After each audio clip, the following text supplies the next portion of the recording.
भारताने पाकिस्तानला हरवलं आणि सामना तर तुम्ही पाहिला असेलच.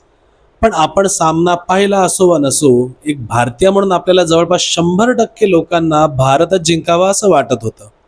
अर्थात काही देशद्रोह्यांना वगळता. पण ठीक आहे, कृपया BCCI, ICC यांना मी एक कळकळीची विनंती करेन की ही शेवटचीच वेळ असू द्या, कारण क्रिकेटच्या माध्यमातून पाकिस्तानाला निधी मिळत आहे आणि क्रिकेटमधून तरी हे नको व्हायला. तर आहे असं की जागतिक क्रिकेट महसुलापैकी 80% महसूल भारत मिळवून देतो. हो, 80%. कारण यावेळी आपल्या टीव्हीच्या रेटिंग्स प्रचंड वाढतात पूर्ण भारतभरात. एक भारत पाकिस्तान सामना 25 कोटीपर्यंत दर्शक खेचू शकतो, कधीतरी ह्याहून जास्तीही तो आकडा निघून जातो. पण आता याची तुलना पाकिस्तान विरुद्ध श्रीलंका या सामन्याशी करून बघा. फक्त 1 ते 2 कोटी दर्शक खेचले जातात. ह्यातील किती मोठा फरक दिसतोय तुम्हाला बघा.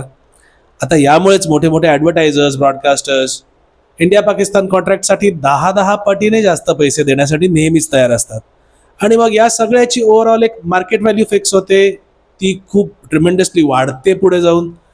आणि मग मॅचने जो रेव्हेन्यू जनरेट होतो तो एका सेंट्रल पूलमध्ये जमा होत राहतो. आणि स्पर्धेतील आपल्या म्हणजे भारताच्या सहभागामुळे एकूण महसूल जो प्रचंड वाढलेला असतो त्यातला एक छोटासा वाटा पाकिस्तान क्रिकेट बोर्डाला सुद्धा जातो. आणि बरं, हा वाटा म्हणजे काही खारीचा वाटा वगैरे नसतो बरं.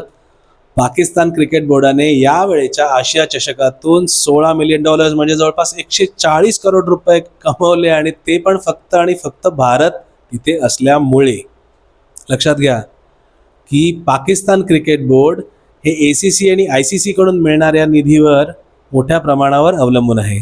खरं तर या मोठ्या इन्कम सोर्समुळे PCB तग धरून आहे. उलटपक्षी BCCI स्वतःच खूप श्रीमंत आहे, आणि जरी भारत खेळला नाही तर ब्रॉडकास्ट पार्टनर ACC आणि ICC सोबत लहान रकमेचे करार करतील.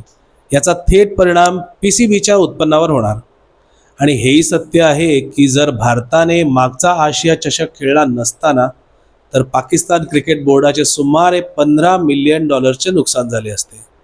बघा मित्र हो, आपण ज्या ज्यावेळी पाकिस्तानबरोबर खेळतो ना, तेव्हा तेव्हा आपण अक्षरशः पाकिस्तानच्या क्रिकेट बोर्डाला आणि पर्यायाने पाकिस्तानला एक निधी पुरवत असतो. आणि तो पैसा शेवटी कुठे जातो हे आपल्या सर्वांना माहीत आहेच.